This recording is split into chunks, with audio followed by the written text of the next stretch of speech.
The Veteran Peer Access Network, Supervisory District 5, and JVS SoCal present VA disability claims. Hello, my name is Angela Rose. I'm a Staff Sergeant in the United States Army from 2010 till present. I'm a certified peer support specialist here at JVS. I'm currently enrolled in the psychology program at College of the Canyons, and my short-term goals are to acquire a bachelor's in psychology to pursue a career as a social worker. My long-term goals are to acquire a master's in social work in my LCSW to provide support for veterans through trauma counseling and eye movement desensitization and reprocessing, or EMDR therapy. Good afternoon. My name is James Mumma. I'm a Marine Corps veteran as a gunnery sergeant in the United States Marine Corps from 1985 to 1998.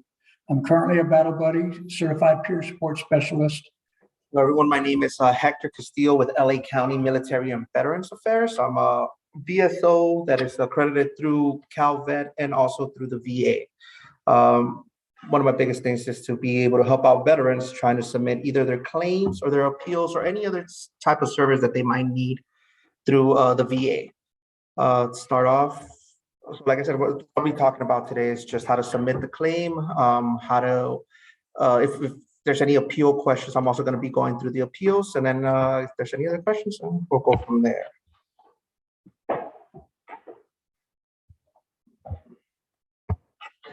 Okay. First off, we're not licensed counselors, clinicians, doctors, mental health experts. Everything we talk about today is based off of lived experience.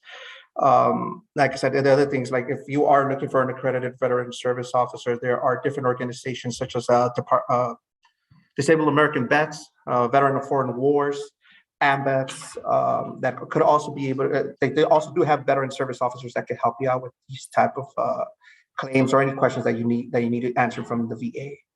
Covered topics that we're going to be going through today is just determining the eligibility, what is the disability compensation, how to prepare before starting the application, what evidence is going to be needed, how we could file the claims, whether you want to do it through a VSO or if you want to submit it on your own, what happens after the claim is filed, and who could help you apply. So just eligibility, just start off determining it. First, there's two criteria that the VA needs in order to approve this claim. One is we do have to show them that there is a current illness and injury that started while you were in service. And two, we also do need to make sure that, and this is where a lot of people kind of not get everything done, but like you also do need a current diagnosis of that condition within a year of you submitting a claim. Yeah, like I said, you do have to, one of the things needs to be true, it happened in service in the military. You had that. If you did have that injury before you joined the service, we do need to show some kind of medical information showing that while you were in service, it was made worse. And also, like if you could get, the other thing that we also do tell people is if you get out, you do have 1 year to go get seen for any condition that you feel might be related to the service. If you submit a claim within a year of that happening, then most likely the claim will be approved. But if you submit that claim, 2 to 3 years after it happened, most likely that claim is going to get denied. There are presumed disabilities. A chronic is a long-lasting disability, something that's been going on normally 6 months and or longer. Also, you could do a year, and then again, you have to get that diagnosed.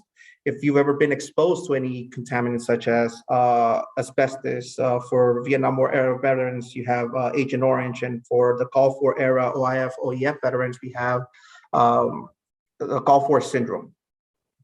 So again, if you feel like any of those conditions started while you were in the service, or there are undiagnosed conditions that you could also submit. As long as you get it diagnosed within, like I said, within a year of you getting out, most likely it'll get approved. If it does come down the line, all we would need is just a statement from your doctor saying that he feels that condition might be related to that exposure.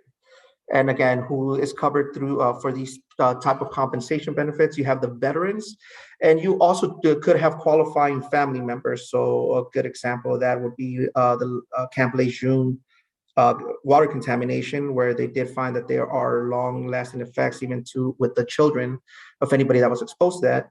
And also like Agent Orange, if spinal bifida, I believe, is one of those conditions that if your dependent has it, you actually could submit a claim and possibly get some compensation for that.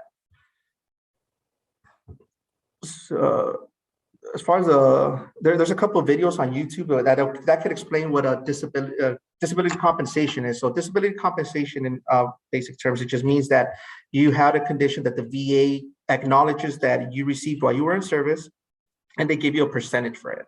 And then depending on the percentage that they give you, they'll let you know how much you're receiving. So at 10%, you're receiving about $145 a month right now. And then at 100% for a single veteran, you're looking at about $3,100 a month. As far as those percentages, they are who determines those percentages is usually the rater using the medical evidence that you submitted and then seeing how bad that condition is currently treating you. All right. And then like again, what is service connection? It just means that there's an injury that is connected to your service that they could possibly give you compensation for. How to prepare yourself, like we said at first, preparing your documents. First thing, again, you need to make sure if you have a copy of all your medical treatment records and you have the originals, you please need to submit those as soon as you can. That evidence is usually collected by National Archives. So whenever these claims get started, you could actually just submit the claim, and once the rater receives that claim, he could actually go to National Archives, pull all your records, so that they could see like what injuries you sustained in service. The second thing, like I was saying, is we do need a current diagnosis of that injury that you sustained.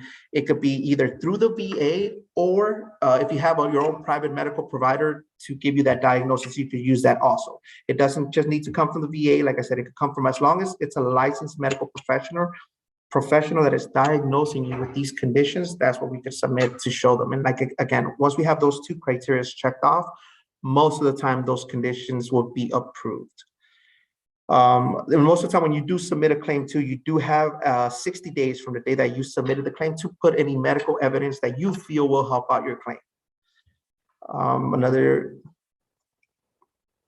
Other documents that you could also submit is, like I said, any hospital records that has to do with the injury itself, from the VA or private medical records, and then any supporting documents from family members. So like if you, let's say, for example, a good one is, you messed up your knee while you were in the service, but you didn't want to go get seen by the corpsman, but hey, you remember coming back home and telling your mom, your spouse, your brother, a family member, a friend, or even your buddies that you were in the service, if you could just gather a statement from them, just letting them know like, hey, I served with this veteran.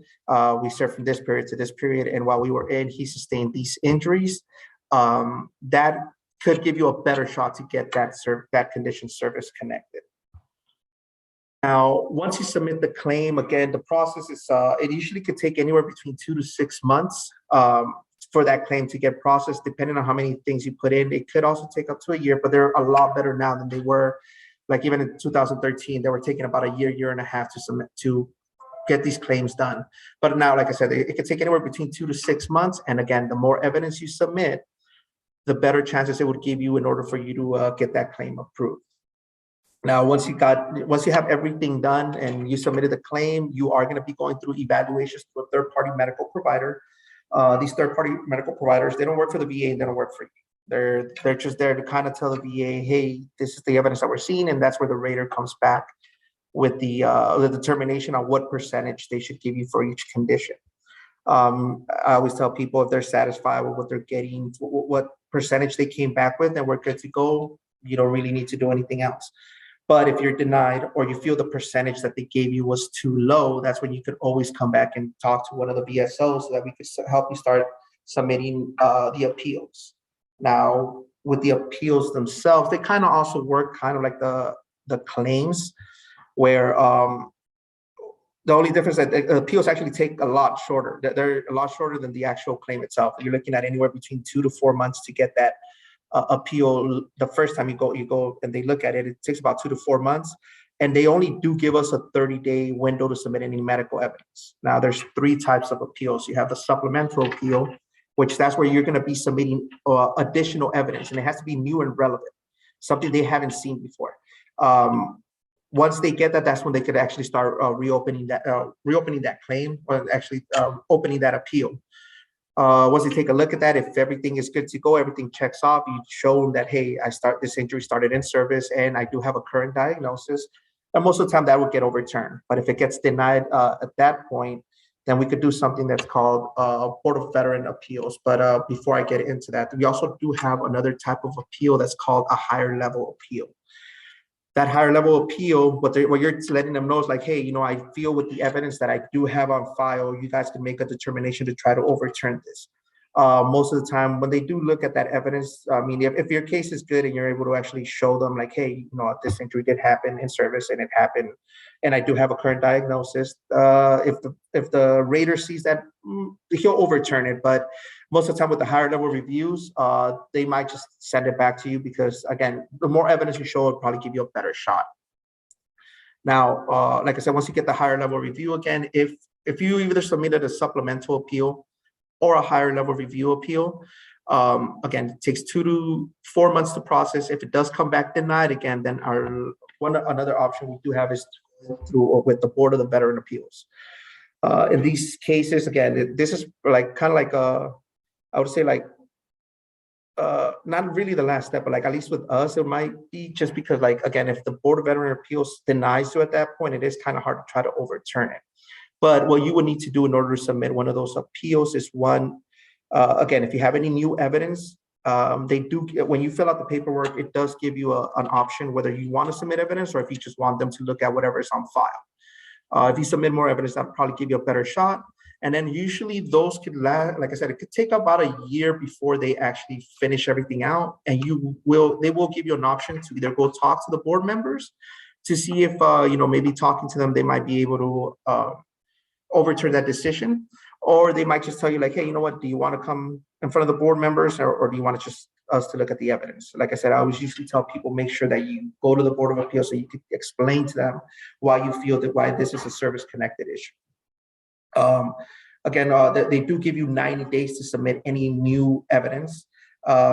Once they look at that, they'll go and pull files if you're going through a VA facility. So usually easier because they'll just pull the files from there. But if you are using a private doctor, you do need to bring in the evidence so that we could actually submit it along with the Board of Appeals. And like I said, you have 90 days to submit that. Now, again, if it does get overturned, we're good to go. If it gets denied, then that's when we'll try to see what other options we might have for you. Now, as far as if you want to submit a claim on your own, I know that through va.gov, you should be able to submit the claim. It'll give you all the forms. And they do give you an option for you to submit any medical evidence that's going to be able to help you submit that claim. Now, if you're more comfortable with talking to a veteran service officer, like I said, we do have different veteran service officers.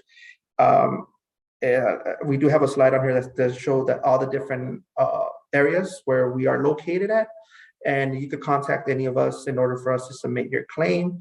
Like I said, you could also contact places like the DAV, VFW, and vets, so they can help you out with it.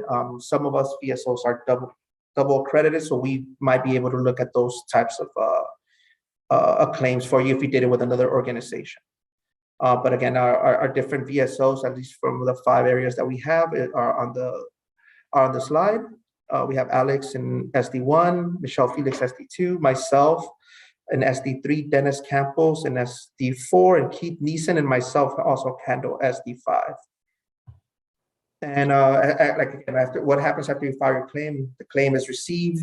Usually the rater will do his initial review. From there, he will send you out to your evaluations that could either be done by either a company called QTC or a company called Veterans Evaluation Services. It is very important you show up to those appointments. If you fail to show up to those appointments, they will deny you and we got to resubmit everything all over again. Once they look at that, and they come back with a decision, again, you'll be going through those evaluations. The doctors send back the reports to the rater.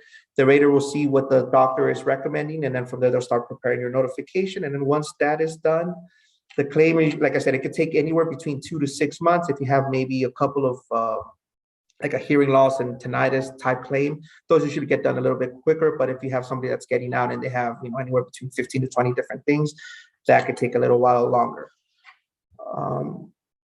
And it's different organizations that you guys could go in, like we were talking about earlier, like the Veteran Peer Access Network. That's the VPAN that we work with. Also, Military and Veterans Affairs of LA County. That's the department I work for.